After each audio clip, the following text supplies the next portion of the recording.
kelas kita hari ini dengan mengucapkan Mazmur seperti yang biasa kita ucapkan di dalam doa pagi kita. Mari kita berdoa. Amarai haazina Adonai bina hakiki hasiba lekol sawi malki welohai ki eleka et palal Adonai boker kismatoli ki atah tebarek sadih Adonai katsina ratsion tateren. Amin. Oke, ayat 12. Ini adalah masih bagian, sebenarnya sampai ayat 13 itu masih bagian di dalam struktur yang pertama di dalam pasal 4. Kita kemarin melihat bahwa ayat 1 sampai ayat yang ke-13 itu menjelaskan berkat Tuhan atas Rut dan Mahlon. Kenapa disebut Mahlon? Karena itu adalah suaminya, ya, suami Rut yang sudah meninggal tetapi mendapatkan berkat dari Tuhan, berkat pemeliharaan Tuhan, yaitu melalui Boas, ya. Berkatnya adalah Boas. Kenapa ini disebut berkat? Karena Boas disebut sebagai penebus yang menyatakan kesanggupannya dan sudah melalui prosedur yang sesuai dengan hukum sipil yang berlaku, di mana ketika seorang penebus itu akan menebus, dia harus mempertimbangkan hukum-hukum sipil yang berlaku di dalam daerah itu. Apa saja hukum sipil yang sudah dilakukan? Kemarin kita sudah bahas. Yang pertama, dia mengundang kerabat penebus yang lebih dekat supaya mengkonfirmasi kesanggupan kerabat yang lebih berhak itu, apakah dia sanggup untuk menebus atau tidak. Nah, dengan kondisi ketika orang itu akan menebus harta miliknya, maka ada konsekuensi di mana ia juga harus menebus Rut, seorang janda yang suaminya sudah meninggal. Nah, tetapi dengan fakta itu, sang penebus yang lebih berhak rupa-rupanya dia tidak menyanggupi, ya. Oleh karena itu, maka Boas mentaati hukum sipil dan dia tidak melanggar hukum sipil terkait dengan hak-haknya sebagai penebus, dan dia sudah melakukan apa simbol-simbol bagi seorang penebus di dalam hukum perkawinan Levirat. Ya. Nah, kemarin ada satu tindakan Boas yang unik, ya. Dia melepaskan bukan Boas, siapa? Kerabat yang lebih dekat itu melepaskan sandal atau kasut alas kaki lalu kemudian menyerahkan. Itu simbol bahwa dia tidak sanggup dan dia menyerahkan tanggung jawab atau hak penebusan itu kepada Boas. Nah, dalam hal inilah Boas juga menjadi berkat di tengah-tengah kebetulan. Kalau kita kemarin ingat, ada peristiwa yang bisa disebut sebagai kebetulan-kebetulan yang kalau kita lihat dalam perspektif manusia itu terjadi dalam narasi Rut, ya. Salah satu kebetulannya adalah kebetulan penebus yang dekat ini tidak sanggup untuk menebus. Nah, mari kita lihat di ayat yang ke-12 apa kelanjutan ayat 12 dan ayat yang ke-13 terkait dengan Boas sang penebus itu. Silahkan dibaca ayat yang ke-12 Ibrani, Pak Anjo, silahkan dibaca dulu.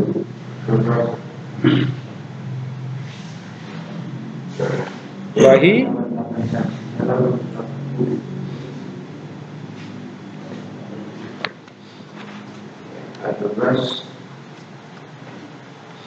Iki BTK Hebet Beres Aser Yanda Tamar Iguda Min Hajera Aser Iden Alnai Mereka Min Hana Ara Hatus. Temanya, dan biarlah rumahmu menjadi seperti rumah Beres yang Taman lahirkan bagi Yehuda melalui keturunan yang Tuhan akan berikan kepadamu oleh perempuan muda ini. Oke, perhatikan di situ siapa yang mengucapkan? Masih ingat ayat 11 itu mereka. Mereka itu siapa? Para saksi atau orang-orang yang kerabat atau Siapa yang ada di sana?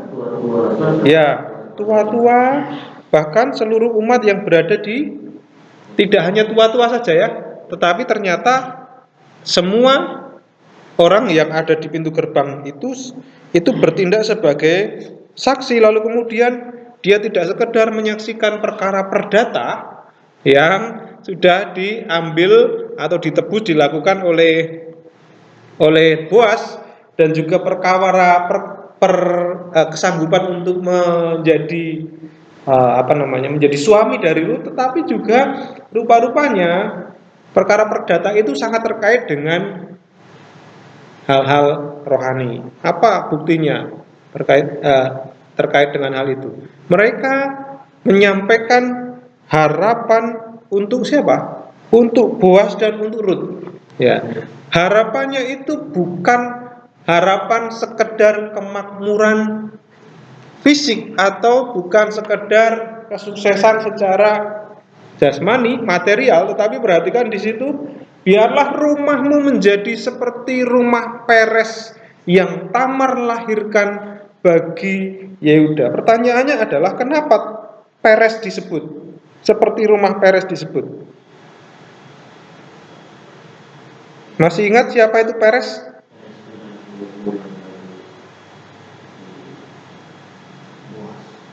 Ya, apa yang dilakukan Peres?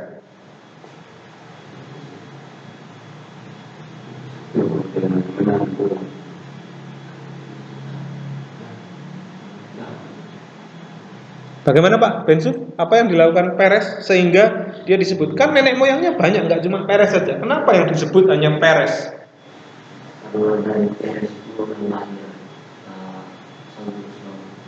Hmm.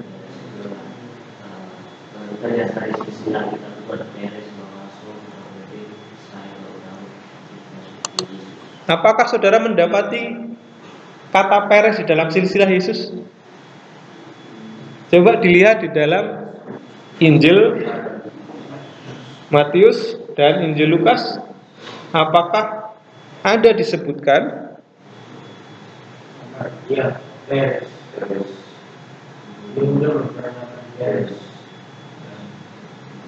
Terus?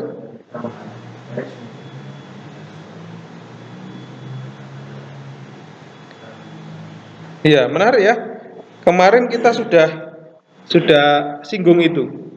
Ya, di dalam ayat sebelumnya kalau kita perhatikan juga sudah mulai disebut ada dua orang yang disebut ya.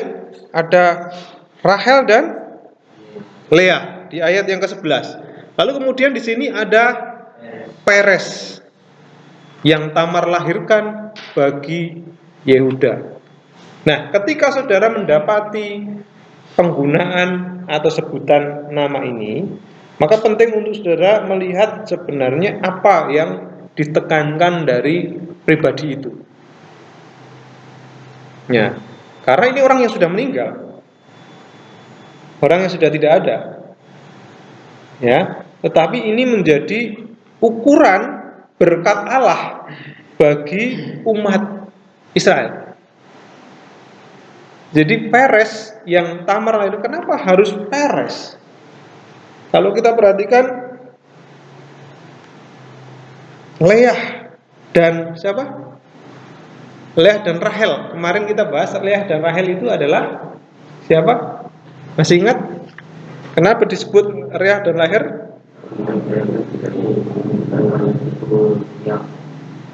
Ya, mereka ini adalah, kalau kita perhatikan, orang yang menjadi cikal bakal Israel, ya kan? Ya, yang melahirkan 12 suku, Rahel dan Leah. Lalu kemudian Peres disebutkan, kenapa tidak dari suku yang lain? Karena itulah apa Pak Anjo?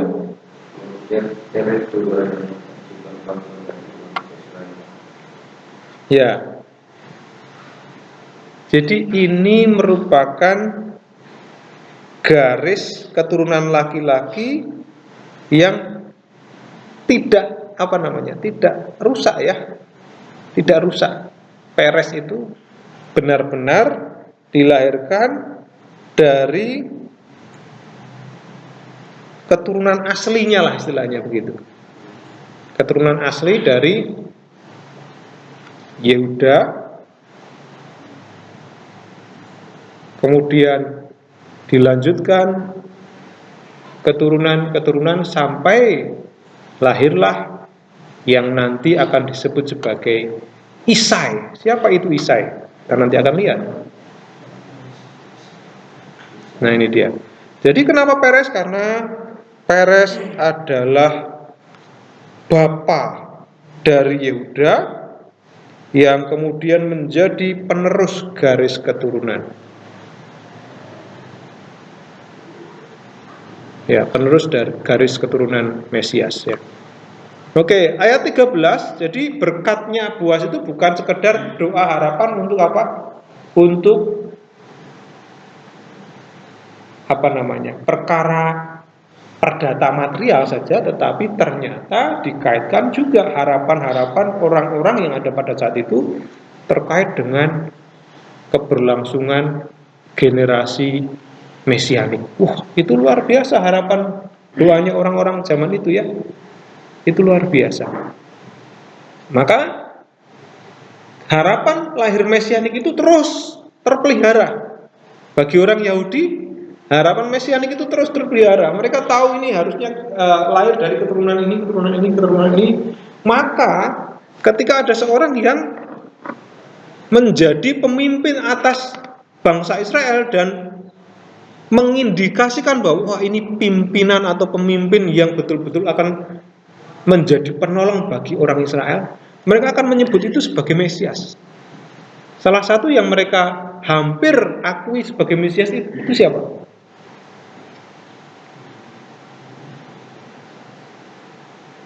Simon Bar Kokhba.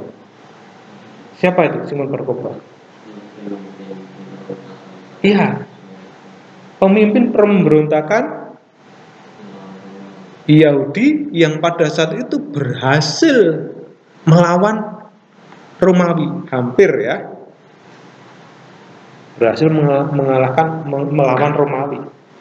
Dan sebagai orang yang memimpin pemberontakan itu, dia dianggap sebagai pemimpin bangsa Yahudi, dan mereka mengidentifikasi Simon Bar Kokhba itu sebagai yang diurapi, sebagai Mesias. Nah, karakteristik pemimpin seperti itu masih sampai sekarang dinanti-nanti oleh orang-orang Yahudi. Mereka menantikan yang namanya figur pemimpin secara politik.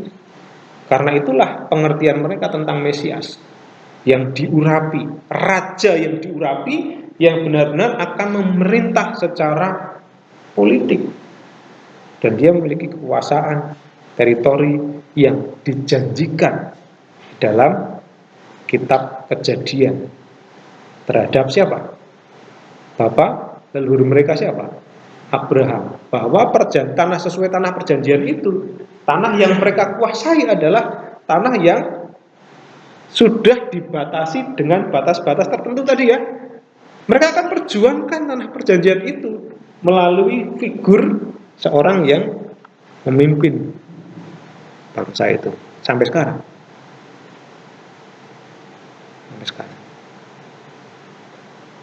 Nah, bagi kita Mesias itu memang benar adalah keturunan Peres, keturunan Daud, keturunan Yehuda. Apakah itu sudah digenapi? Bagi kita orang Kristen itu sudah digenapi. Apakah dia diurapi sebagai raja? Yesus diurapi sebagai raja?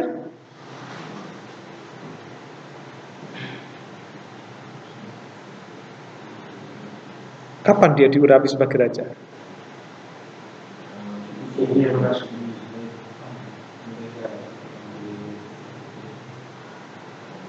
Oke, ketika dia memasuki Bait Allah naik keledai, kemudian disambut Hosana Hosana. Oke, itu. Apakah semua orang mengakui itu? Ya, ini saling dan ini tulisan yang disitu inilah ada orang ini. Luar biasa ya. Secara tidak langsung musuh pun mengakui inilah raja orang Yahudi. Meskipun para imam Sanhedrin pada saat itu menolak. Jangan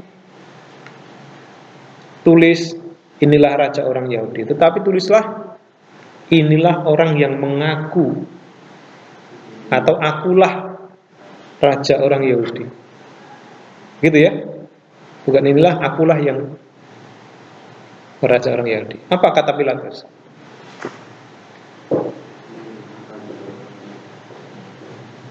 Apa yang kutulis tetaplah tertulis. Itu ketetapan. Bagi Pilatus itu adalah sebuah ejekan bahwa rajanya orang Yahudi sudah dikalahkan. Raja orang Yahudi sudah ditaklukkan. Orang yang dianggap raja oleh orang Yahudi sudah ditaklukkan. Tetapi bagi kita itu adalah penggenapan nubuatan perjanjian lama, di mana kita memiliki Mesias, raja yang diurapi.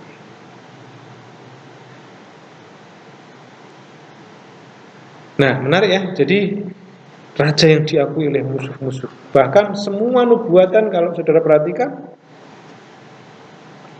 saya pernah mengirimkan kepada saudara, ada mungkin sekitar 44 nubuatan yang ditulis baik dalam kitab Mazmur maupun kitab-kitab nabi-nabi Perjanjian Lama. Dan itu sudah digenapi. Nah, menariknya adalah sejarah perjalanan lahirnya Mesias itu melewati yang namanya suatu kisah yang tidak mungkin itu bisa terjadi kalau bukan karena pemeliharaan Allah. Keluarga yang sudah ditinggal mati oleh suaminya, tidak ada generasi lanjutan, tetapi ternyata keturunan Daud tetap terpelihara. Nah, itu dia. Oke, lalu 13, apa yang kemudian ini puncaknya dari struktur pasal yang keempat ini? Puncak yang pertama adalah ayat yang ke-13. Silahkan dibaca Pak Wiken, ayat 13. Ketika Boas Edrun Mate Kilo Yesa Wayibu Eleha Wayiten Adonai Laharayon Wa Tarek Ben. Oke. Jadi Boas mengambil Rut dan ia menjadi kepadanya untuk istri, dan dia Boas pergi kepadanya dan Tuhan memberi kepadanya buah-buahan dan dia melahirkan seorang putra. Nah, ini menarik ini. Kalau saudara perhatikan ayat 13 itu agak sulit. Kenapa? Karena menggunakan orang ketiga. Banyak sekali menggunakan orang ketiga. Perhatikan di situ. Waikat, lalu Watehi, lalu Wayabo, Wayiten. Nah, semuanya dia terus. Perhatikan di situ. Jadi penulis itu menceritakan berkat Tuhan itu kepada keluarga yang baru, tetapi kata dia di situ itu sulit untuk dipahami. Apakah dia yang dimaksud di sana itu adalah mengenai Boas atau mengenai Rut kalau kita lihat di dalam bahasa Indonesia, betul nggak? Karena bahasa Indonesia tidak memiliki gender. Coba dibaca di dalam bahasa Indonesia. Lalu Boas mengambil dan perempuan itu menjadi istrinya, dan dihampirinya lah dia ke atas karunia Tuhan perempuan itu, lalu melahirkan seorang anak laki-laki. Oke, itu sudah mulai ada pengarahan ya, sudah mulai ada pengarahan. Nah, tetapi bersyukur kita sudah tahu bahasa Ibrani ya. Kalau kita perhatikan di situ ada gender ya, yang memudahkan kita untuk menunjuk siapa yang sedang berbicara. Siapa yang sedang dibicarakan oleh penulis di sini? Siapa yang dimaksud dia? Nah, di sini kata yang pertama itu adalah wayikah. Ya, wayikah ini berarti subjeknya Boas di sini jelas ya. Wayikah itu Boas, subjeknya jelas. Kemudian di situ ada Ruth berarti ini Ruth. Lah kemudian di situ ada watehi lo, dia menjadi untuknya. Watehi lo ini dia menjadi untuknya. Artinya apa? Ruth itu sudah menjadi milik Boas. Ruth sudah menjadi milik Boas. Lalu kemudian kalau kita perhatikan lagi, dan dia telah datang, wa yabo di sini ya, wa yabo. Nah, ini menunjukkan kehidupan siapa? Kehidupan suami dan istri. Ya, dia telah datang, ini mirip dengan Kejadian pasal 6 ayat yang keempat itu ya. Nah, ini mirip. Dan dia telah datang, eleha itu apa? Menunjukkan gerakan ke arah kepadanya. Jadi Boas itu mendatangi Ruth. Lalu kemudian kalau kita perhatikan ada kata wayiten ya. Nah, ini pertanyaannya siapa yang memberikan? Nah, ini subjeknya itu Tuhan. Dan Tuhan memberikan kepadanya, nah ini pembuahan ya. Dan dia memberikan kepadanya pembuahan. Ini menarik. Yang datang itu siapa? Yang datang Boas. Mendatangi ini artinya ya bukan secara literal mendatangi, ini dalam tanda kutip ini ya mungkin secara konteks ini adalah hubungan suami istri ya. Lalu kemudian yang menarik di sini kata ini wayitan Adonailah, dan Tuhan memberikan kepadanya. Nah ini hamil. Tuhan memberikan kepadanya buah kandungan ya. Harun itu ya bisa diterjemahkan kandungan atau hamil. Tuhan memberikan kepadanya hamil. Nah, lalu kemudian di sini dan dia melahirkan. Menarik di sini ya, Tuhan memberi dia hamil dan dia melahirkan. Artinya penulis itu sedang menekankan bahwa apa yang terjadi ketika Tuhan memberikan kehamilan kepada Ruth, yang terjadi adalah ia lalu kemudian apa? Melahirkan. Ia tidak mengalami yang namanya keguguran. Itu ya. Dia melahirkan, ini berarti proses yang berlangsung secara normal. Artinya apa? Tuhan menjaga Ruth dan juga kandungannya dari mulai awal kehamilan hingga melahirkan. Dan melahirkan melahirkan anak laki-laki. Nah, ini berkat Tuhan atas Boas dan Ruth di ayat yang ke-13. Nah, sekarang ayat yang ke-14 kita memasuki struktur yang kedua, di mana di situ diawali dengan apa? Dengan vav lagi, tetapi kemudian kalau kita perhatikan fokusnya itu mulai beralih. Fokusnya mulai beralih. Kalau kemarin ayat 1 sampai ayat 13 itu fokusnya kepada siapa? Kepada Boas sang penebus. Di ayat yang ke-14 itu mulai disebutkan tokoh yang lain, yaitu siapa? Kalau tadi itu yang disebut oleh para tua-tua dan orang-orang itu, terpujilah Allah yang memberkati Boas dan Ruth ya. Boas dan Ruth. Sekarang di ayat yang ke-14 itu para perempuan itu berkata kepada Naomi. Lihat di sini ayat yang ke-14. Wa tomarna hanashim el siapa? El Naomi. Oke. Ya, jadi ini lanjut sekarang kepada Naomi. Mereka berharap pada Naomi. Apa yang diharapkan atas mereka? Baruk Adonai Asher lo hisbit lah Goel Hayom. Ya kan? Apa itu? Terpujilah Tuhan yang tidak hisbit, dia menggunakan bentuk apa? Masih ingat? Hifil ya? Yang tidak meninggalkan hisbit ya, tidak meninggalkan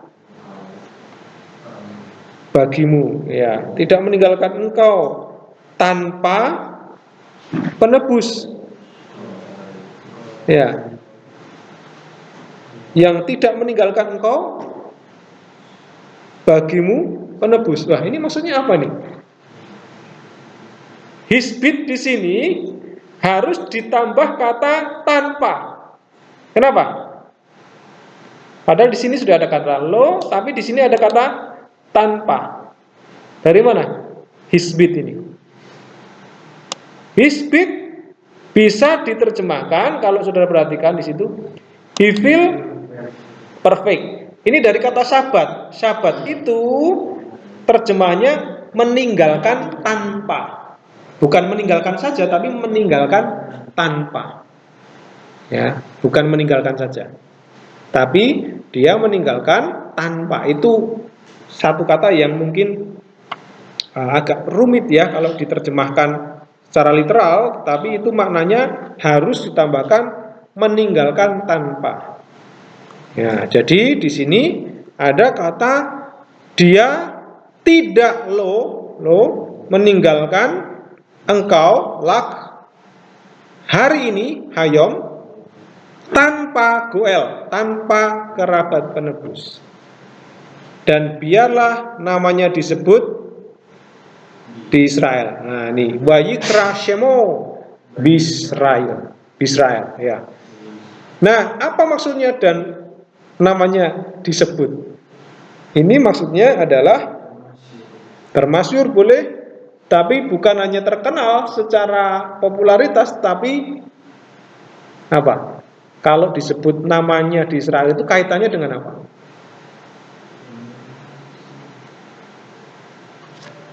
Orang yang disebut di Israel itu berarti kaitannya dengan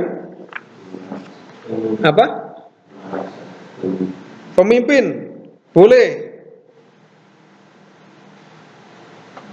Siapa yang dimaksud namanya termasyhur ini siapa? Penebus itu sendiri atau Naomi?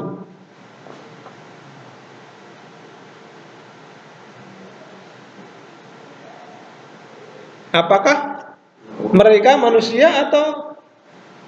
Coba perhatikan baik-baik. Dan biarkanlah namanya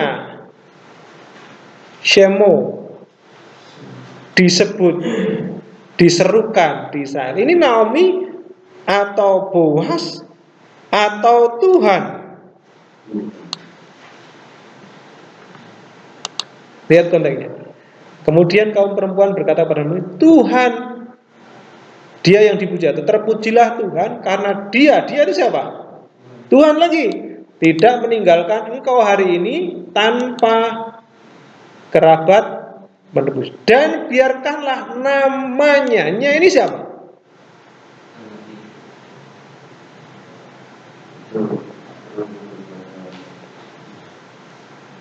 Nya ini manusia atau Tuhan? Nah ini kenapa manusia?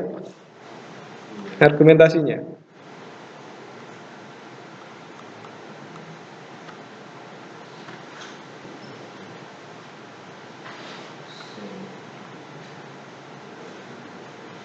Coba lihat ayat yang ke 15 dan 17 nanti.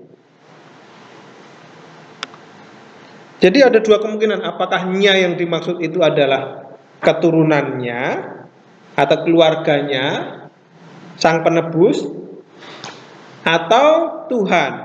Lihat ayat yang ke-15 supaya kita tahu lebih dalam konteksnya. Silakan dibaca Pak Yermi ayat 15. Wihayamlah le mesif nepes ule kalkel et sebateka I kaletek asher ahebatek yela datu asher I toba Lak Miss BA by Banim. Oke. Dia akan menjadi bagi Anda sebagai orang yang memberikan kehidupan, bahkan untuk mempertahankan kesehatan. Karena menantu perempuanmu yang mengasihi engkau, dia yang lebih baik untuk engkau dari kehidupan laki-laki yang lain. Menjadi bagimu ya, lak. Dan dia akan menjadi ya milikmu. Bisa juga menjadi bagimu, menjadi milikmu. Sebagai orang yang mengembalikan. Nah, berarti siapa yang dimaksud namanya tadi? Kalau kita perhatikan konteks ayat 15 ini. Dia akan menjadi. Nah ini. Ya, bahkan untuk mempertahankan usia tuamu. Tuamu itu siapa? Naomi ya, ini Naomi di sini. Karena menantu perempuanmu yang maaf, ini Naomi atau Ruth?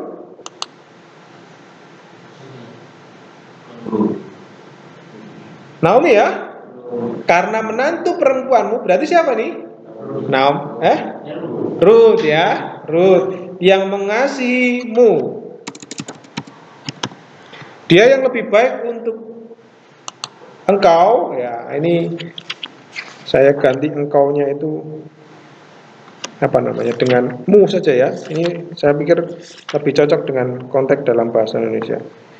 Ia adalah lebih baik untukmu dari 7. Ia adalah di sini dia yang lebih baik tobah bagimu untukmu ya. Ini agak sulit ya. Ia adalah lebih baik untukmu daripada 7 anak laki-laki. Telah lahir dia. Nah ini siapa? Telah lahir dia. Harusnya ini di sini ya. Telah lahir dia yang. Nah ini dia. Mungkin saudara koreksi supaya lebih. Yang lebih baik. Yang dia lebih baik untukmu dari 7 anak laki-laki. Nah jadi katanya di dalam ayat yang ke-14 tadi itu mengacu bukan pada Tuhan tetapi kepada ya bisa Boas, bisa keturunan Boas ya. Nah, terus kemudian di sini dari ayat 15 kita tahu dan dia akan menjadi milikmu sebagai orang yang mengembalikan kehidupan. Bahkan untuk siapa ini? Kalau ini sudah mengacu pada keturunan Boas ya.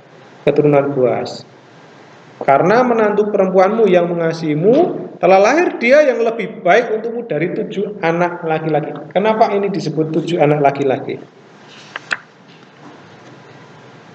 Misbatah Banim. Apa maksudnya dari 7 anak laki-laki? Ini perbandingan ya. Apa yang diperbandingkan? Ruth dengan 7 anak laki-laki.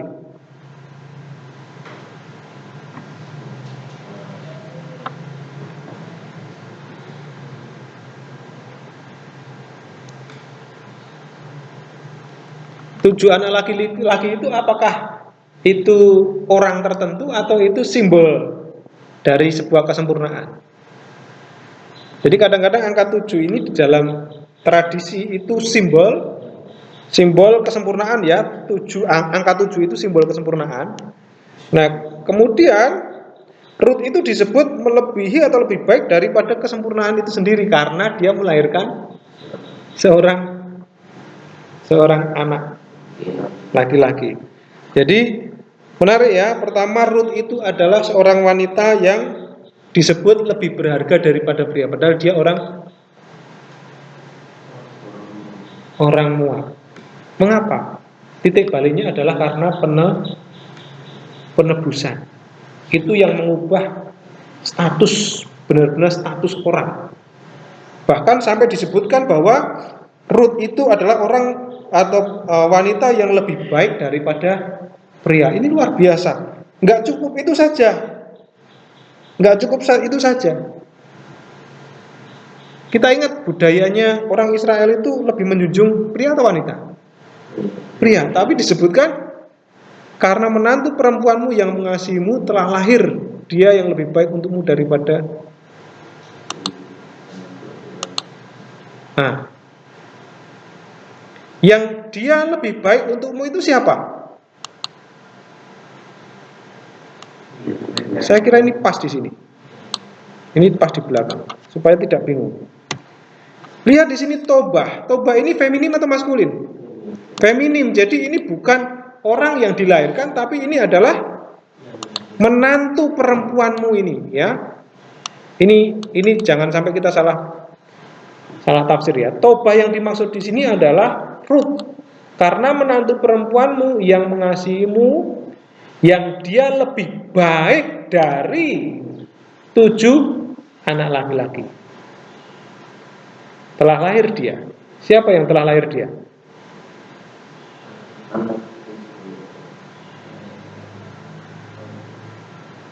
Ini menarik. Jadi yang dimaksud yang dimaksud penulis dengan Tobah ini adalah Ruth. Ruth disebut wanita yang, wah, itu budaya Israel itu mengunggulkan pria, tapi bahkan Ruth itu dibandingkan pria itu lebih baik, bahkan dibandingkan dengan 7 pria yang disebut sebagai angka kesempurnaan tadi. Karena apa? Karena penebusan yang ia terima. Apa pelajaran yang kita terima dari ini?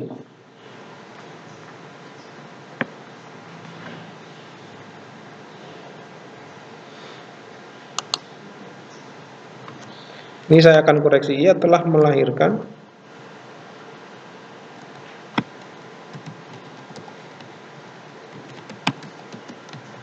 Dia telah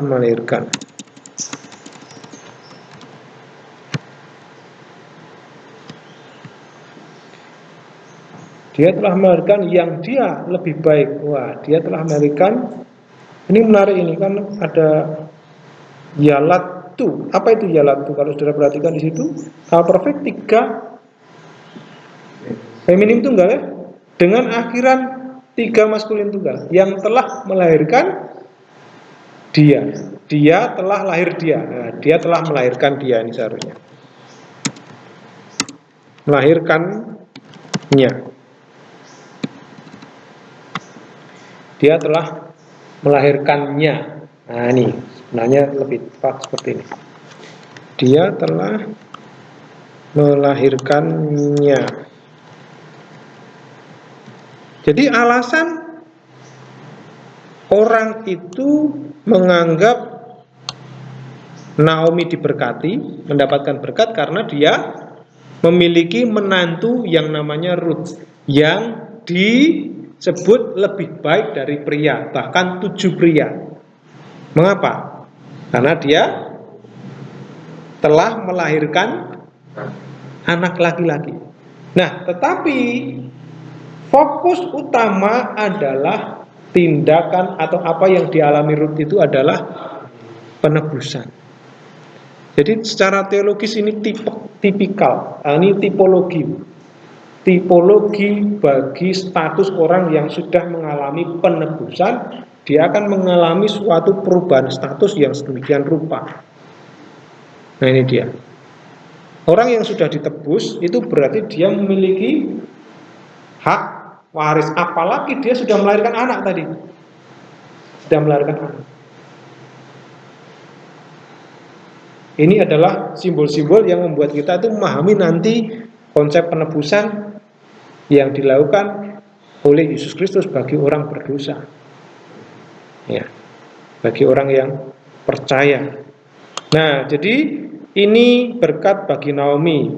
Oke, kita lanjutkan ayat yang ke-16. Lalu, silakan Pak, dibaca dulu Pak Billy.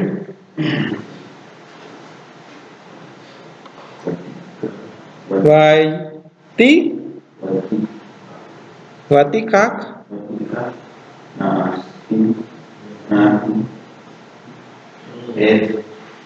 highway, what si ibu beke a what blue what lay on net terjemahnya kalau Naomi menggunakan bagilah menempatkannya di Nah, ini berkat Naomi apa lagi? dia Naomi. Oh, terus. Sebagai orang Berkat Naomi apa ini? Naomi dapat berkat apa? Dia tadi dapat berkat memiliki menantu, ya. Berkat Naomi itu menantu yang lebih baik. Berkat Naomi apa saja tadi? Menantu yang lebih baik dari 7 laki-laki. Wah, ini apa maknanya? Yang kedua, apa yang didapat Naomi di situ? Ya, dia mengasuh cucu. Kalau buat kita mungkin itu hal yang biasa. Tapi kenapa? Apa pentingnya penulis itu mencantumkan si nenek ini? Nenek yang mengasuh cucu. Apa pentingnya itu? Penulis mencantumkan itu. Ini kan hanya mengisahkan seorang nenek yang menggendong cucunya, ya. Lalu dia menjadi pengasuh dari cucunya itu. Apa pentingnya bagian ini ditulis oleh penulis? Untuk mengontraskan sesuatu, ya, untuk menjelaskan sesuatu yang benar-benar berbeda dari kondisi yang sebelumnya. Masih ingat apa yang dialami Naomi? Putus asa, kehilangan waris, dengan adanya Yesus dia telah mendapatkan kembali. Ya. Kalau saudara perhatikan di dalam pasal 1 ayat yang keberapa? 18 atau 17 itu dia mengatakan apa?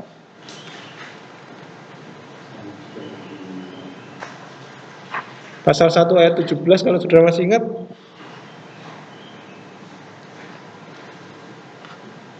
Oh bukan, mulai ayat 20 21. Naomi mengatakan iya, dia pahit, ya kan? Dia marah. Suami, anak-anaknya, harta bendanya hilang semua. Tetapi di dalam ayat ini Naomi mengambil anak laki-laki, menempatkan di pangkuannya dan menjadi pengasuhnya. Dan menjadi pengasuh dari bayi itu. Ini bukan sekedar nenek-nenek yang saking senangnya menggendong cucu, bukan. Kalau itu nenek yang punya anak, anaknya melahirkan cucu seperti biasa, wajar, ya kan? Itu mungkin nggak perlu ditulis. Tetapi ini ditulis untuk mengingatkan kita, sekali lagi, fakta yang sangat kontras mengenai keadaan Naomi terdahulu, yang kalau kita lihat dari kacamata manusia sebelum ini terjadi, tidak ada harapan sama sekali bagi Naomi. Tetapi dari sini, teks ini kita tahu bahwa pemeliharaan Allah itu betul-betul nyata. Orang yang tidak punya harapan sekarang benar-benar dia memiliki harapan, bahkan masa depan, bahkan pemulihan yang luar biasa. Apa pelajaran bagi kita menurut saudara?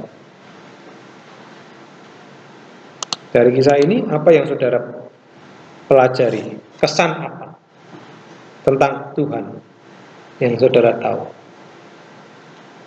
Tidak adalah yang sebelumnya kita manusia berdosa yang tidak hubungan kita dengan Allah menjadi baik lagi seperti semula.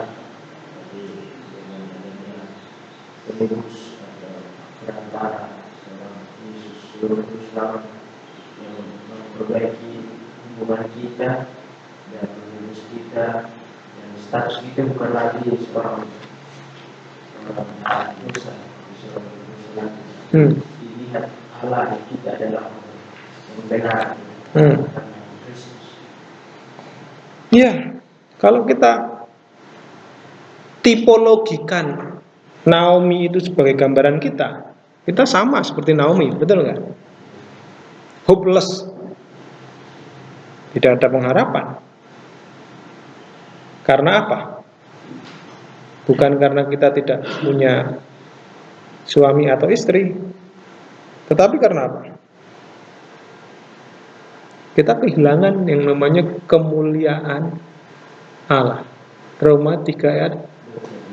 Kenapa kita kehilangan kemuliaan Allah?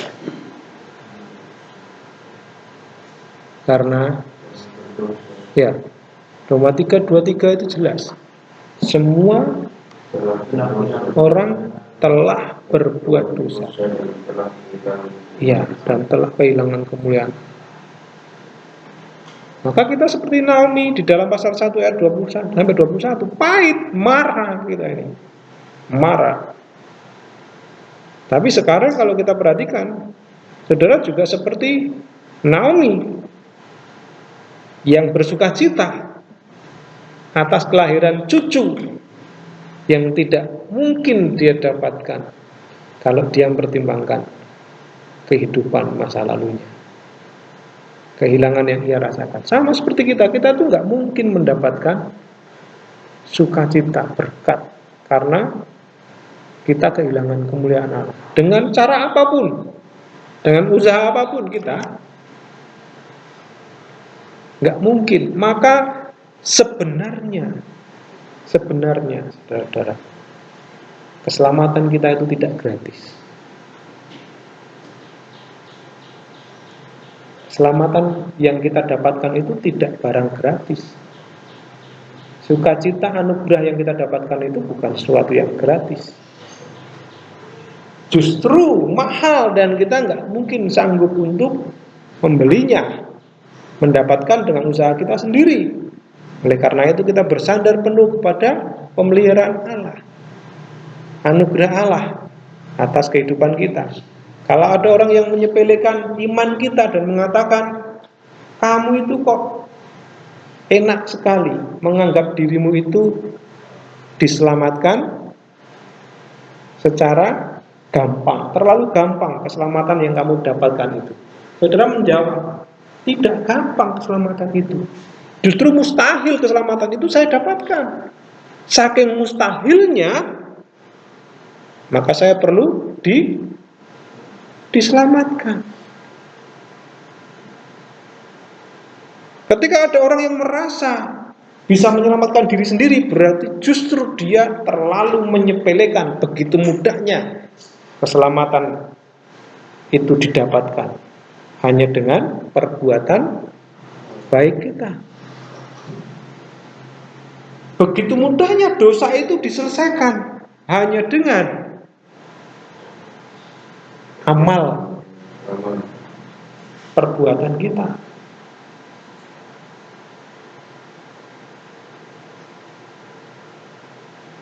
Saking kita itu tidak mungkin mengumpulkan amal yang cukup, perbuatan yang cukup untuk menjadi sempurna, untuk memperoleh keselamatan itu, maka kita membutuhkan yang namanya juru selamat.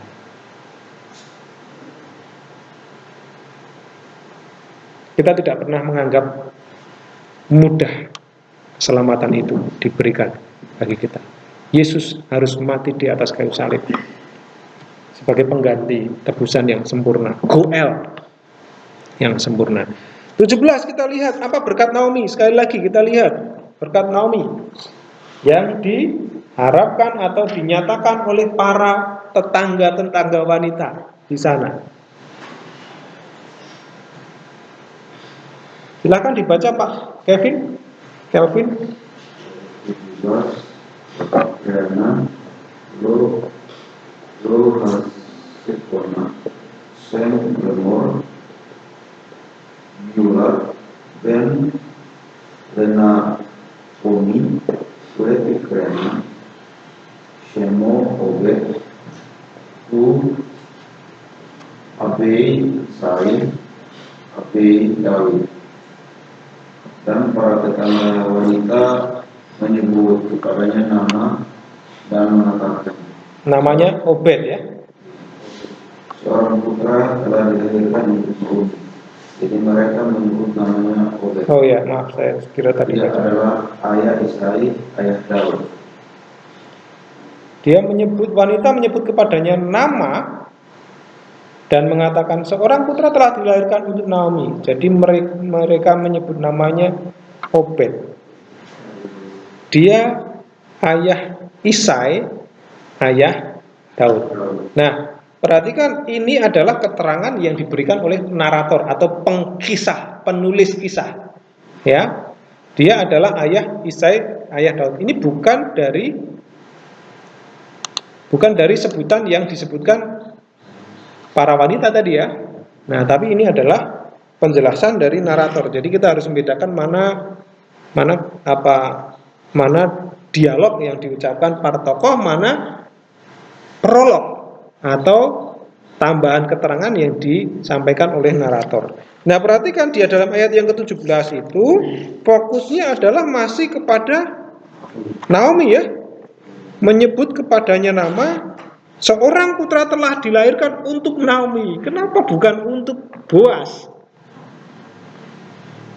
Sekali lagi, ini narator sedang mengkondisikan sesuatu yang berbeda dari pasal 1 ayat 20 ini mengenai orang yang kehilangan, betul.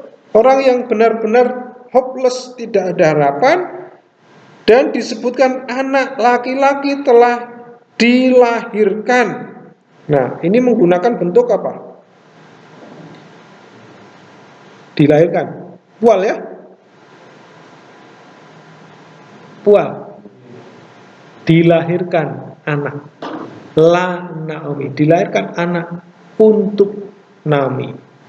Dan mereka menyebut namanya Obed. Nah, jadi ayat ini jelas memberikan kepada kita informasi yang menarik. Yang pertama, bukan Naomi atau kedua orang tuanya yang memberi nama, tetapi siapa yang memberi nama?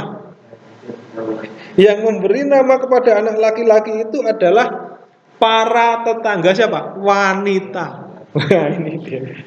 Ini kalau di tempat kita apakah ada seperti itu? Oh, ada juga ya? Kasih namanya tetangganya ada?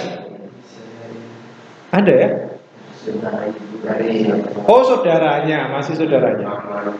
Nah, kira-kira ketika tetangga itu menyebutkan nama bagi bayi yang baru lahir, itu apa rasa yang ingin mereka tunjukkan? Betul sekali. Betul sekali. Ketika para tetangga memberikan nama kepada, ini adalah bentuk ungkapan sukacita yang benar-benar dirasakan oleh bukan hanya sekedar keluarga Boaz, tapi tetangga kanan kirinya. Sampai-sampai dia memberikan nama. Ya, ini benar-benar berkat apa yang dirasakan oleh Naomi? Karena berkat diberi nama cucunya oleh tetangganya itu berarti berkat apa? Apa yang diterima Naomi berkatnya?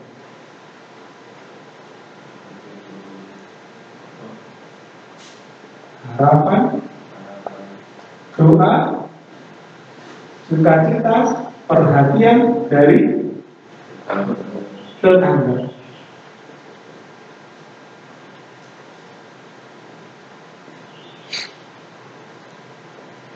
Nah, yang kedua ada yang menarik lagi. Anak ini dilahirkan bukan untuk kedua orang tuanya. Disebutkan untuk siapa?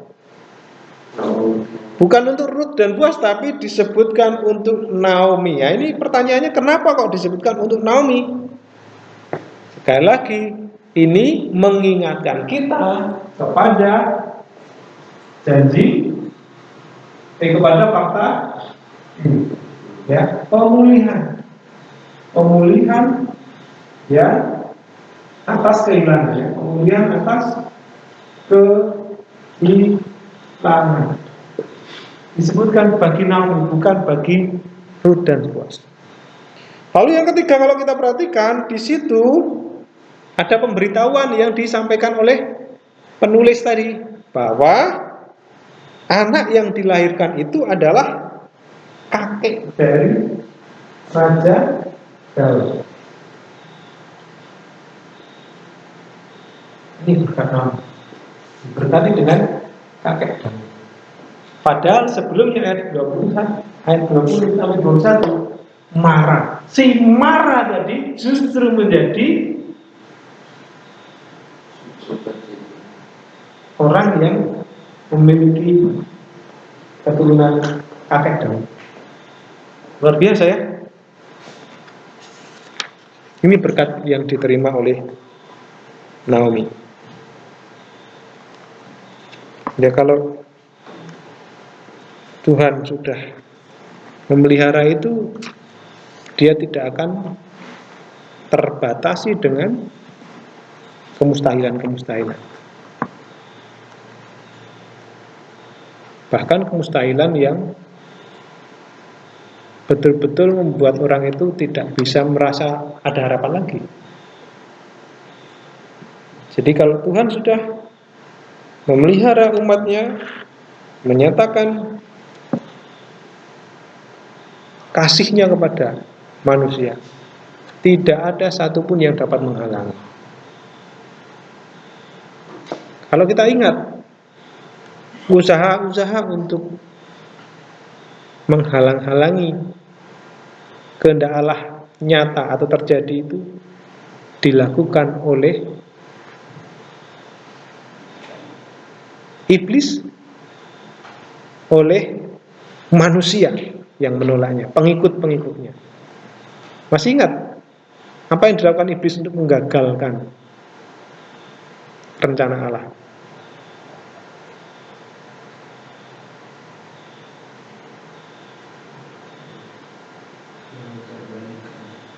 Ya, ketika Yesus akan melayani, dia terlebih dahulu puasa, dan kita tahu iblis menggoda. Apa tujuan iblis? Untuk menggagalkan rencana Allah melalui Yesus Kristus yang harus mati di atas kayu salib. Caranya gimana? Jadikan orang terkenal, jadikan orang yang sukses sebagai pengusaha roti, karena di situ banyak batu yang bisa dirubah jadi roti. Ya kan? Jadikan orang terkenal yang menjatuhkan diri dari hubungan bait suci dan ditangkap oleh malaikat. Siapa yang tidak mau terkenal seperti itu, viral? Tapi dengan begitu dia akan diangkat sebagai, wow, ini rajaku, ini pemimpinku, ini orang yang diutus Tuhan. Kira-kira kalau begitu disalibkan nggak Yesus? Kalau seandainya Yesus itu menjatuhkan diri dari hubungan bait suci, lalu kemudian ditangkap oleh malaikat, lalu kemudian banyak orang melihat, menyaksikan itu. Di bait suci kan banyak keramaian ya. Lalu terkenal di situ. Ada orang yang menjatuhkan diri tapi tidak jatuh, lalu ditangkap oleh malaikat, melayang-layang, mungkin begitu ya. Kira-kira apa yang akan dilakukan oleh orang Israel? Langsung akan diangkat jadi raja mereka, betul kan? Siapa nggak senang? Langsung akan diangkat jadi raja. Bahkan tentara Romawi pun akan takjub melihat orang yang melakukan hal yang ajaib seperti itu. Nggak mungkin mereka akan menyalibkan Yesus.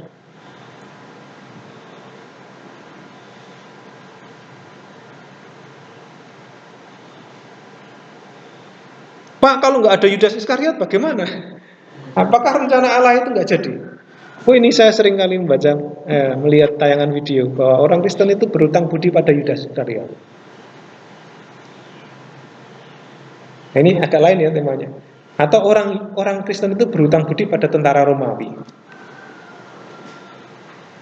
Kalau nggak ada tentara Romawi, Yesus nggak disalibkan. Kalau nggak ada Yudas Iskariot, Yesus juga nggak disalibkan.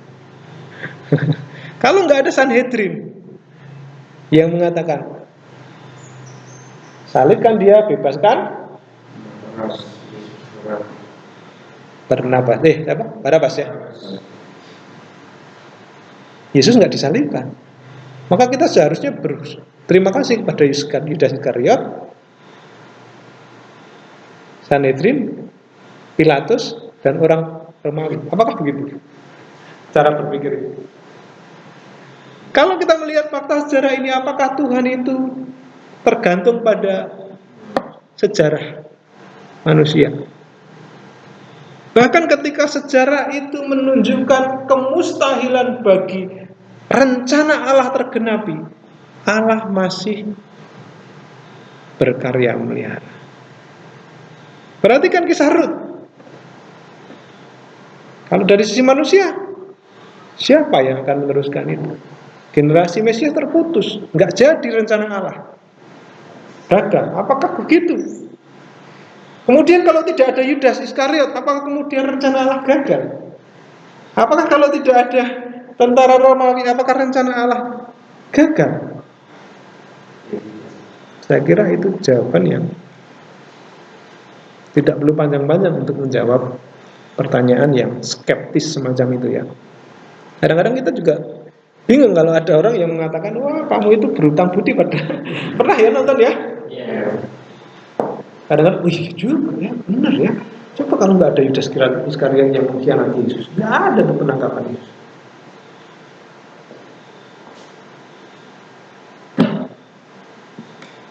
Jangankan cuma Yudas Iskariot, banyak orang yang bisa menjadi Yudas Iskariot lainnya ya. Bahkan ketika garis keturunan Mesias itu hampir hilang, Allah bisa memelihara. Allah bisa mengerjakan karyanya. Nah ini sesuatu yang menarik. Jadi kembali kepada Naomi, kita diingatkan kisah-kisah yang mustahil, yang hampir pasti buat kita, nggak mungkin Naomi itu punya masa depan. Tetapi di sini seorang nenek yang janda, tidak punya anak laki-laki, tapi pada akhirnya melahirkan seorang cucu, memangku seorang cucu, memangku seorang cucu yang tidak lain adalah kakeknya Daud. Siapa itu?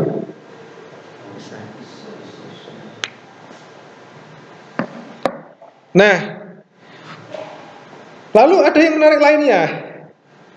Kalau saudara perhatikan di situ, nama yang diberikan itu siapa? Obed. Apakah ada yang pernah mendalami kenapa Obed?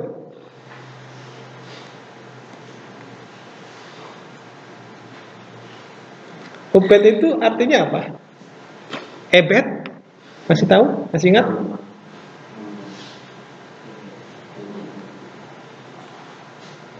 Iya, hamba ya. Ini sudah sukacita, ini sudah sudah senang mendapatkan cucu, kok namanya hamba. Harusnya kan cah bagus, ya kan? Harusnya kan sesuatu yang menunjukkan sukacita yang tidak terkatakan. Tapi kenapa namanya Obed? Kenapa namanya pelayan? Siapa yang akan dilayani? Ingat ini. Iya, silakan.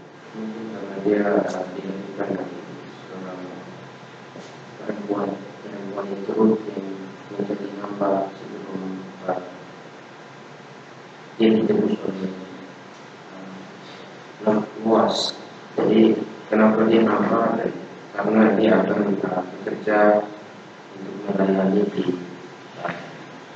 kota luas itu. Ya, jelas dia namanya saja hamba. Tapi pertanyaannya, nah ini yang menyebut siapa? Jadi mereka menyebut namanya Obed. Apakah ini adalah nama yang diberikan para tetangga wanita itu? Oh, namanya kasih nama Obed gitu. Kata ini siapa yang menyebut? Narator atau para wanita? Nah, dari sini. Kan dari sini para tetangga menyebutkan kepadanya nama. Jadi memberi nama. Tapi nggak disebut nama siapa ya? Tapi di sini. Jadi mereka menyebut namanya Obed. Dia ayah Isai, ayah Daud. Ya kadang-kadang nama itu ya tidak kemudian menjadi penekanan tertentu ya, tetapi ada satu pendapat bahwa ini adalah nubuatan yang memprediksi bagaimana Obed itu akan melayani Naomi di masa depan. Ya, Naomi di masa depan itu kalau kita kaitkan dengan ayat yang ke-15 tadi di sini, dia akan menjadi milikmu. Siapa ini? Cucunya tadi. Milikmu sebagai orang yang mengembalikan kehidupan bahkan untuk mempertahankan masa tua. Ya. Dan seterusnya. Jadi ini cucu yang benar-benar akan melayani Naomi di masa depan. Cucu yang di pangku itu adalah cucu yang akan melayani Naomi di masa depan. Ini menurut satu pemahaman ya. Tetapi ya kita bisa mempertimbangkan itu sebagai ya ini bentuk sukacita saja. Bentuk sukacita sebagai orang yang dilahirkan dari keluarga Ruth. Nah itu dia. Ayat 17 adalah berkat bagi Naomi. Ada 4 berkat. Yang pertama menantu yang lebih baik dari 7 laki-laki. Ini pujian yang luar biasa, simbol yang luar biasa. Kenapa kebaikan Ruth itu dinyatakan sekali lagi? Karena dia mempertahankan garis keturunan. Dia mempertahankan warisan, merindukan warisan, yaitu keturunan dari orang yang sudah meninggal, laki-laki, keturunan luas. Kemudian berkat yang kedua mengasuh cucu, ini sebagai bentuk kontras dengan fakta terdahulu. Bagi kita ini pelajaran untuk mengingatkan kita tentang kemustahilan yang dilakukan oleh Allah. Bagi umatnya, ketika Allah sudah memelihara, maka kemustahilan itu akan dikalahkan.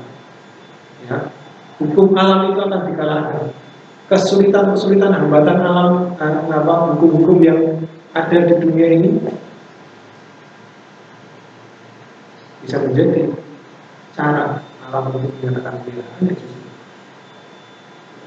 Ini ada harapan, ada doa, ada sukacita, ada perhatian dari tetangga yang memberikan nama.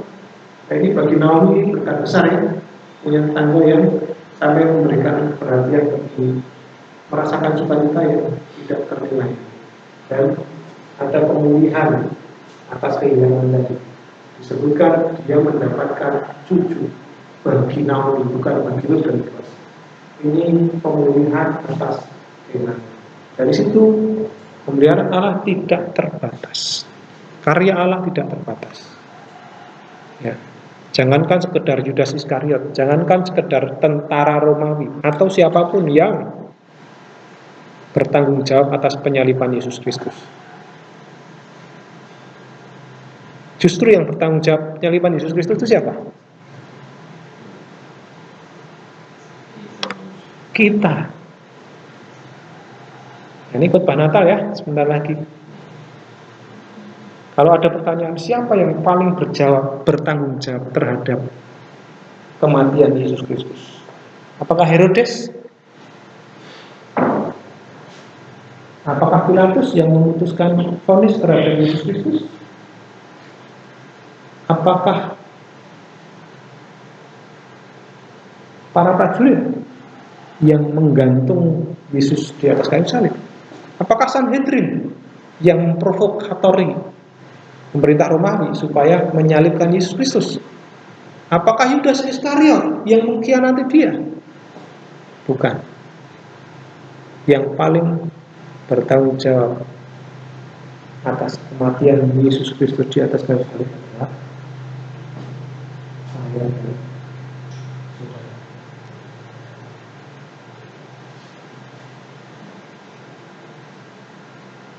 Kenapa saya dan saudara yang paling bertanggung jawab? Karena Yesus Kristus mati di atas kayu salib.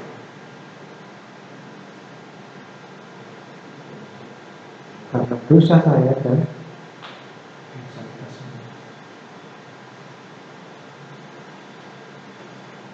Kebetulan yang dipakai adalah orang-orang yang tadi disebutkan tadi. Bukan berarti karya Allah tergantung kepada mereka. Nah, ini jangan terbalik-balik ya. Karya Allah tidak tergantung pada siapa. Kita tidak pernah berhutang budi kepada Yudas Iskariot, tidak pernah berhutang budi kepada Pilatus dan sebagainya, tidak. Tapi itu semua sudah dinubuatkan. Nah, itu dia. Menarik ya? Oke, sekarang ayat yang ke-18, masih ada waktu 20 menit, saya akan selesaikan ini. Ayat yang ke-18 sampai dengan ayat yang ke-24 ya. 22 itu adalah berkat Allah, tetapi sekarang fokusnya bukan lagi kepada Naomi, tetapi kalau diperhatikan ayat yang ke-18 di situ siapa yang disebut? Peres. Ya, bukan Naomi lagi. Naomi sudah close, sudah ditutup istilahnya. Kisahnya sudah ditutup, tapi kemudian beralih kepada Peres. Nah, kita lihat di ayat yang ke-18, silakan Pak Bensuf dibaca ayat ke-18.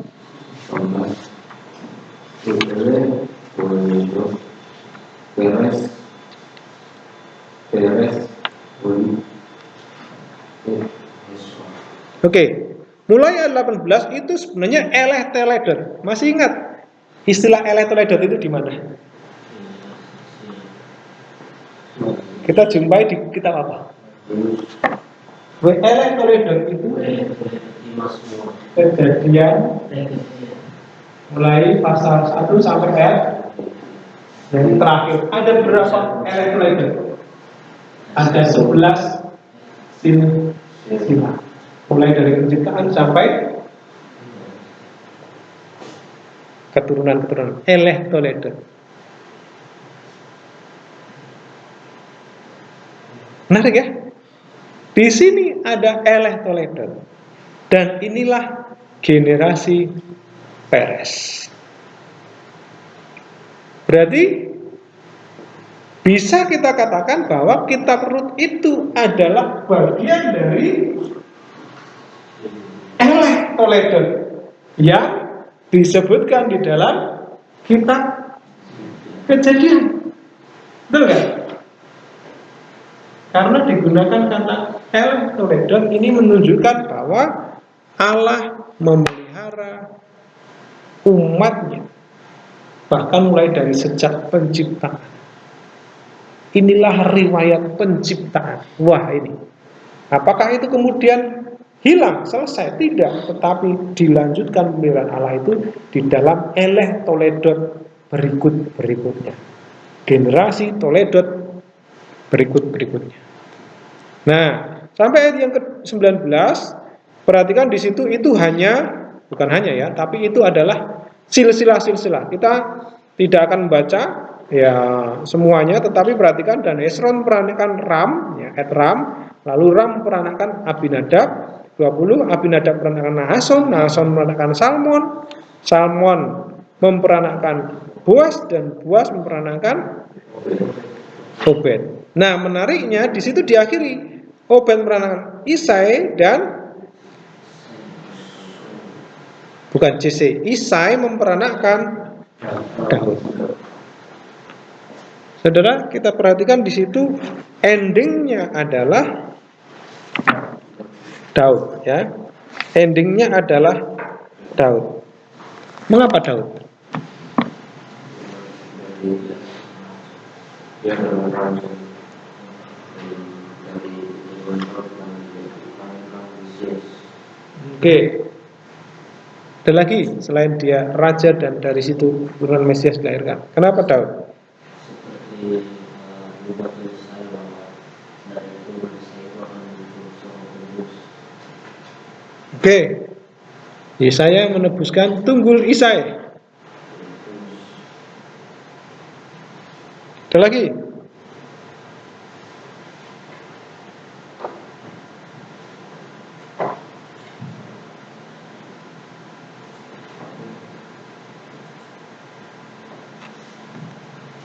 Perhatikan di situ kalau kita lihat di ayat yang ke-18 mulainya dari mana? Dari Peres, ya. Dan di situ kalau kita perhatikan Peres melibatkan Boas, ya. Dan inilah generasi Peres. Peres memperanakan Yesus. Mulai dari atasnya dulu ini. Ya, mulai dari atasnya dulu. Peres, lalu Ram, Abinadab, lalu kemudian Salmon memperanakan Boas. Boas memperanakan Obed.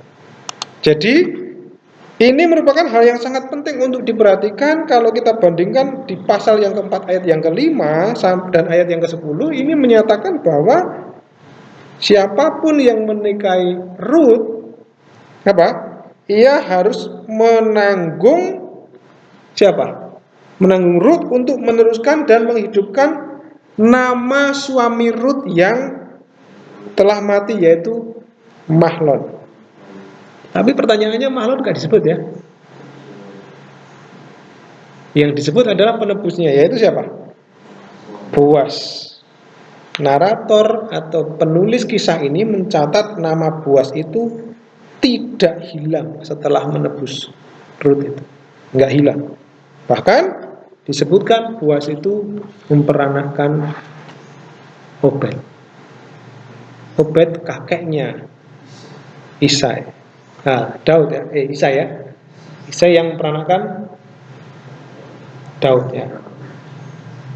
Jadi ini kalau dikisahkan kembali lagi kenapa Daud yang digantikan di sini?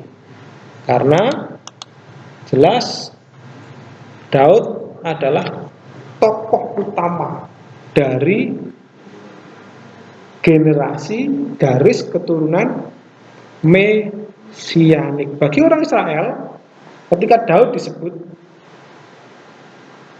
berarti itu adalah sesuatu yang benar-benar penting. Mesias harus dilahirkan dari keturunan Daud. Pertanyaannya adalah, apakah Yesus keturunan Daud?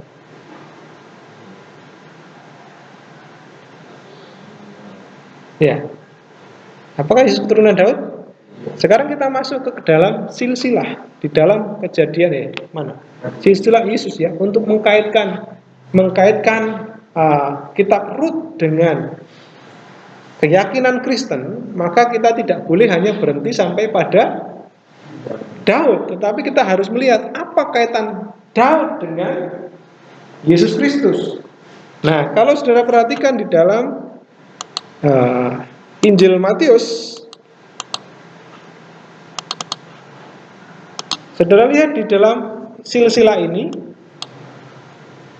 Matius mencatat silsilah Yesus Kristus ini mulai dari kata anak Daud. Mengapa?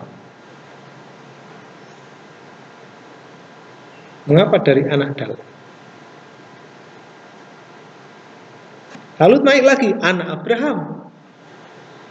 Kenapa bukan silsilah Yesus Kristus mulai dari Abraham, lalu kemudian ini? Kenapa disebut anak Daud? Apakah salah catat ini? Harusnya enggak Daud dulu, harusnya apa?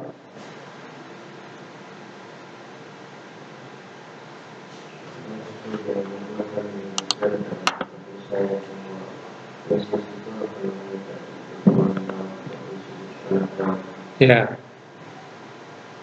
Ingat, Injil Matius itu adalah Injil yang tujuan penulisannya untuk membuktikan Yesus itu sebagai raja. Kalau Injil Markus ini lebih menekankan Yesus itu sebagai hamba. Ya, sebagai hamba. Maka kita bisa melihat Injil Markus itu tidak ditulis silsilah ya. Nah, tetapi Matius memulai silsilah itu dengan anak Daud. Berarti Yesus itu dikenalkan sebagai raja, anak raja, sebagai raja. Berbeda dengan Injil Lukas. Kalau saudara lihat di situ mengenai silsilah, pasal berapa? Injil Lukas tidak ditulis dalam pasal 1. Pasal 2. Nah, justru mulai pasal berapa?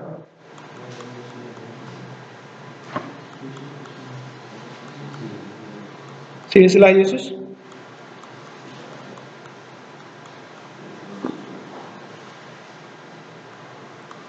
Ada?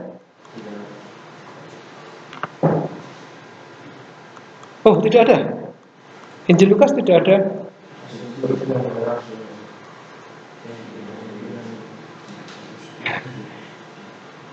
Apakah tidak ada silsilah Yesus di dalam Injil Lukas? Ada ya. Pasal 3 ayat 23. Lihat di sini. Menurut anggapan orang.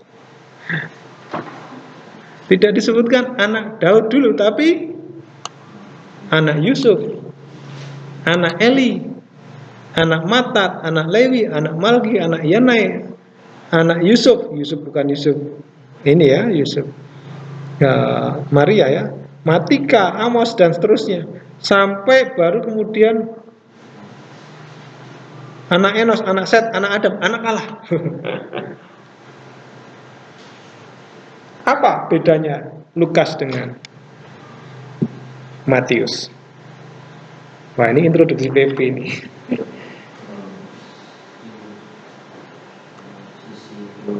Iya, betul.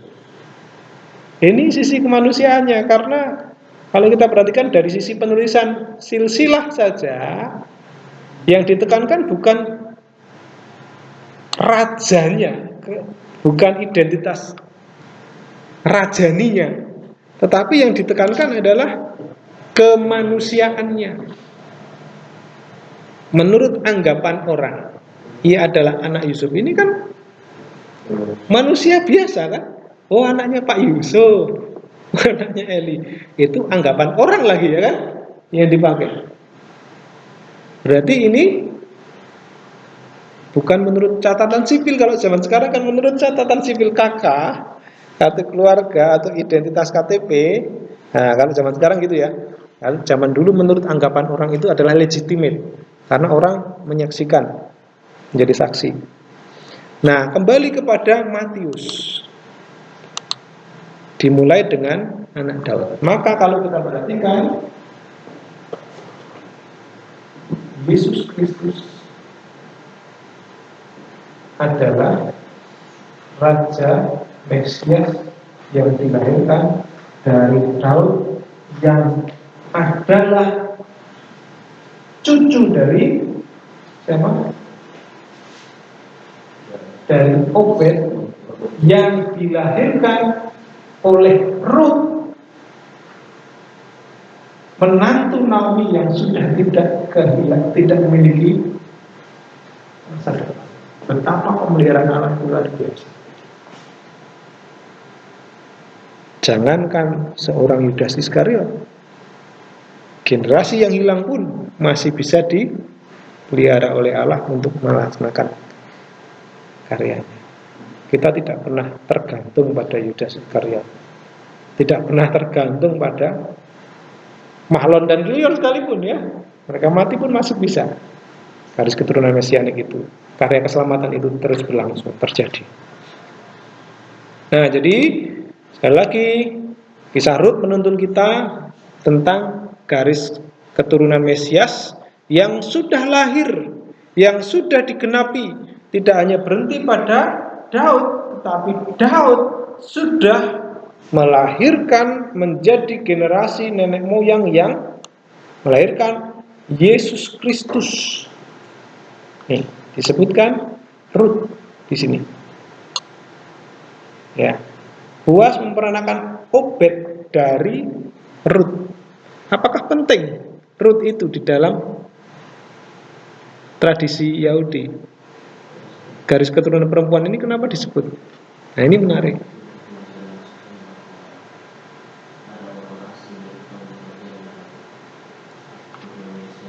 Ya, orang Moab.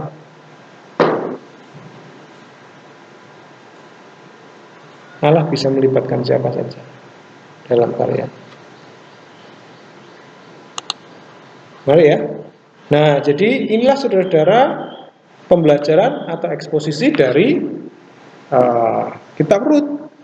Kalau saudara saya tanya apa yang saudara dapatkan dari kitab Rut ini, silakan, kita masih punya waktu 4 menit untuk menjawab.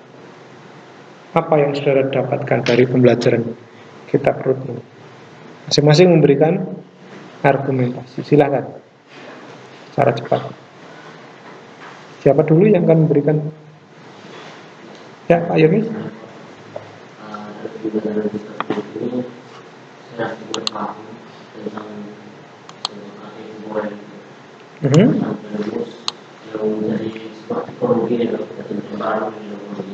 Oke. Kedua itu saya jadi mengetahui tentang hukum sipil Israel, tentang cara orang asing dan cara untuk melanjutkan hak milik saudara yang sudah meninggal itu. Jadi menurut saya itu satu hal yang bagus tentang menebus dan juga mempertahankan apa yang dimiliki oleh saudara kita sudah meninggal. Itu menurut saya pembelajaran yang sangat baik. Mungkin budaya kita berbeda dengan mereka dan kita tidak bisa meniru itu. Hukum sipil kita beda ya. Itulah yang saya dapatkan dari pembelajaran kita. Ya, bagus ya. Kalau begitu, hukum sipil mana yang kita ikuti? Apakah hukum sipil yang diperuntukkan bagi orang Israel yang tertulis dalam Alkitab, karena kita mungkin mengatakan sola gratia, sola scriptura, hal apa yang dikatakan di Alkitab itu kita ikuti? Atau hukum sipil yang ditetapkan oleh pemerintah yang sudah Tuhan pilih melalui rakyat? Saya rasa hukum sipil yang di Alkitab itu bukan hanya bagi orang Israel, tapi menurut saya ada beberapa yang mungkin bisa kita ikuti. Saya lihat di situ mungkin sebagian saja yang bisa kita ikuti, seperti menebuskan begitu. Saya rasa itu juga bagus untuk kita menjaga pusaka milik saudara kita yang sudah meninggal atau dijual kepada orang lain begitu. Agar kedepannya anak kita itu pun nggak susah-susah harus mencari tanah untuk menjadi lagi. Dan yang kedua itu ya kita juga harus mengikuti oleh pemerintah kita supaya untuk keamanan dan kenyamanan kita. Ya, surat Paulus menegaskan kepada kita bahwa kita itu diperintahkan untuk mentaati pemerintah yang sudah Tuhan tetapkan, dan tugas pemerintah adalah memberikan kita kesempatan untuk hidup sebagai orang percaya supaya kita itu hidup bermartabat ya, bermartabat, hidup yang tenang di dalam menyembah Tuhan. Oke, ada lagi yang mau? Ya Pak Wiken, silakan. Kalau saya menurut pembelajaran posisi ini sudah selesai dan saya dapatkan ya banyak kemudian di situ yang sebelumnya saya tidak tahu, ternyata dari kelas ini saya bisa tahu tentang pemeliharaan Tuhan dalam kitab ini dari kisah mereka di sempat mimpi menolak. Di situ Naomi kehilangan dari anak dan suaminya sudah hilang, bahkan dia sudah putus asa. Tetapi ya, luar biasa pemeliharaan Tuhan itu sangat luar biasa melalui siapa saja yaitu menipu, sehingga yang tadinya Naomi kehilangan segala sesuatu bisa ia mendapatkan kembali melalui Rut. Dia sekalipun adalah orang asing, tapi Allah memelihara hak warisnya melalui orang asing itu, sehingga dia mendapatkan kembali memiliki harapan lagi. Dia tidak putus asa lagi, dia merasa senang karena melalui Rut dia mendapatkan seorang cucu yang hak warisnya tidak hilang, tapi tidak dipelihara. Jadi pemeliharaan Tuhan itu luar biasa, tidak bahkan kita lihat tidak mungkin, tapi bagi Allah sangat mungkin. Oke. Ya, yang lain silakan dilanjutkan minggu depan ya. Saya ingin mengajukan pertanyaan refleksi. Ya, apa yang saudara pelajari dari kitab Rut ini terkait tentang Tuhan? Ya, apa yang saudara, kebenaran apa yang saudara dapatkan tentang Tuhan itu? Lalu kalau sudah kita dapatkan kebenaran tentang Tuhan, apa kaitannya dengan kehidupan kita? Lalu apa yang kita syukuri? Apa yang kita sesali juga? Lalu apa yang kita doakan? Ya. Lalu kemudian setelah itu kita diskusi, baru kita akan mulai dengan presentasi makalah saudara ya. Presentasi makalah saudara. Saya tidak akan membatasi waktu ya. Mungkin kalau memang ada satu orang yang butuh 15 menit selesai, boleh. Kalau ada yang butuh 30 menit, silakan. Ya, karena kita masih punya waktu cukup banyak ya, lumayan ya. Dan melalui presentasi ini nanti akan kita diperdalam pendalamannya. Karena waktu kita habis, simpanlah pertanyaan refleksif ini untuk kita sampaikan di minggu depan. Selamat pagi.